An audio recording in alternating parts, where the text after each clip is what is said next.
This is Atsourcer with Atsourcer Audio. According to Variety magazine, on January 25th, 2021, AMC Theatres, the world's largest cinema chain, has raised $917 million in new equity and debt capital, the company said on Monday. This increased liquidity should allow the company to make it through this dark coronavirus impacted winter, the company said, adding that its financial runway has been extended deep into 2021. AMC has raised the finances from December 14, 2020.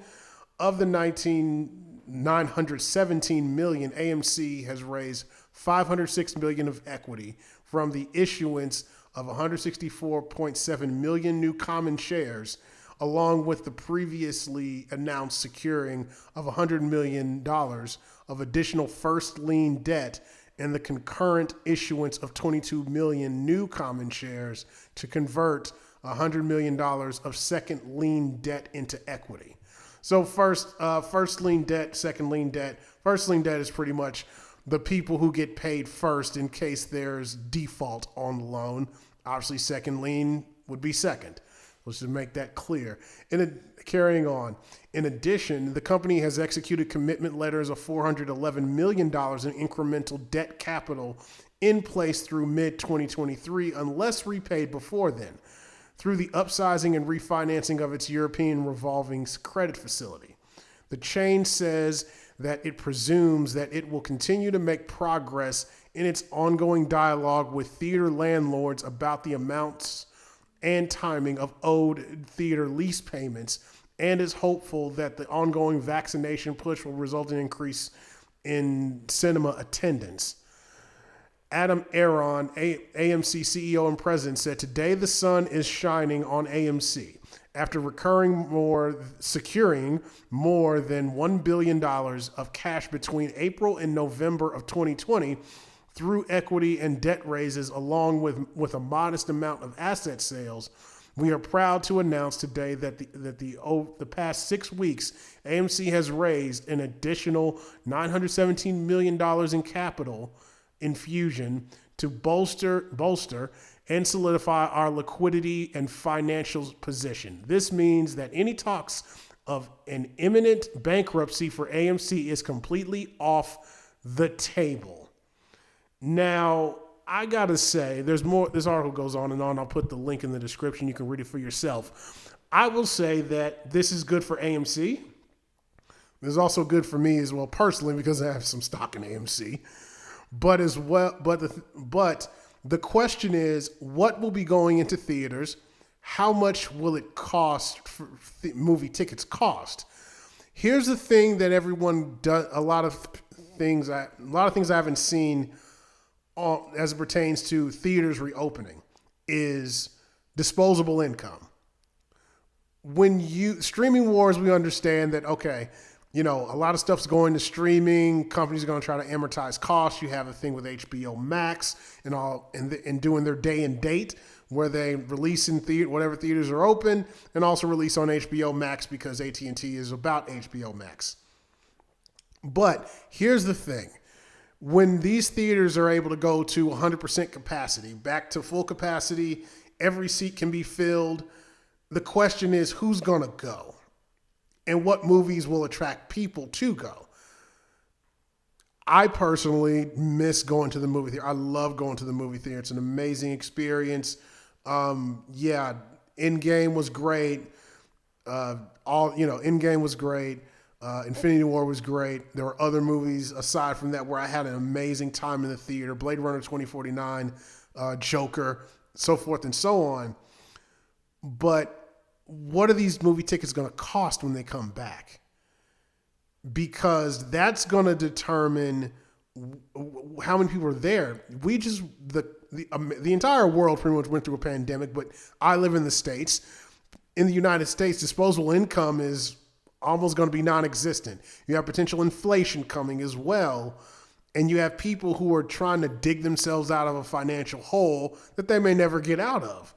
So disposable income may be a thing. Now, for AMC, I would suggest to them, and this is just my suggestion, they need to figure out how to show certain I wouldn't say different types of content, but not just movies.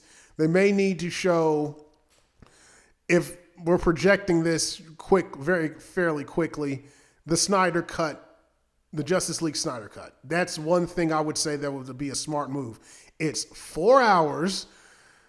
It's something people have been wanting to see. It's a Zack Snyder film, which means it is best shown in theaters on a screen, Dolby Atmos sound, IMAX, whatever you prefer. If you prefer 3D, if they're still around, that's on you.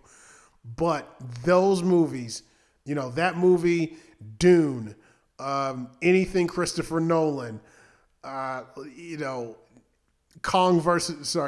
versus Kong. Those movies are rife to be seen in theaters. That's the intended projection for them, not just a great 4K flat screen. So the question is now they may have to start showing series as well. That might be the better option for them, as well as showing the big blockbusters. Your $20 million movie, I don't know, unless it's a horror movie. Horror movies are always translated well and done well because the budgets are so low. But also you have the concession issue. Concessions are ridiculous. I haven't bought a thing of popcorn in forever. Last time I had anything from the concession stand was a free cup of water from a clear plastic cup. That's it. You have to figure out a way to get people to come to the theaters, not just because of the pandemic or, risk of infection or whatever, and say what you want about the pandemic and people's fears, but you also have to figure out the financial side from the consumer's point of view. There are going to be people who are going to take their stimulus check or their unemployment or whatever job or whatever to maybe go to see a movie or two, but to get people flowing in and out as it did in 2019 when you had Endgame, Lion King, Captain Marvel, even Rise of Skywalker to a lesser degree, Joker. Those movies, you still have to get people to come into the theaters.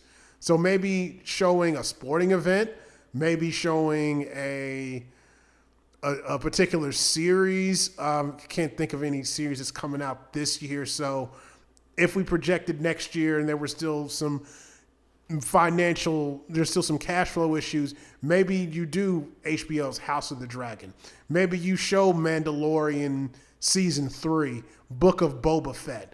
Whatever it is, you have to find a way to get people in there, and a theatrical experience of a streaming show, of a show that's supposed to be streaming, might be the way to go. I don't know what the cut of the ticket sales would be, but that would at least give you something extra aside from just theaters.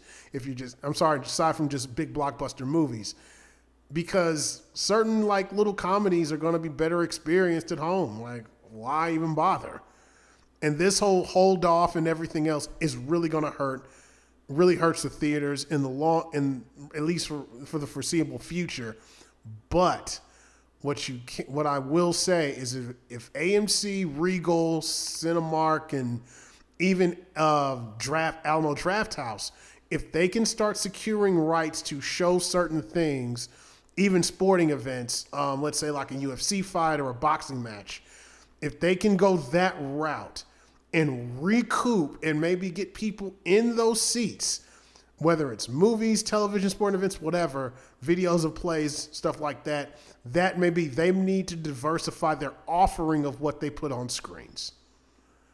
That's pretty much probably their best bet, because disposable income is not, for the average consumer, is not going to be there. I don't care how much money the U.S. government prints.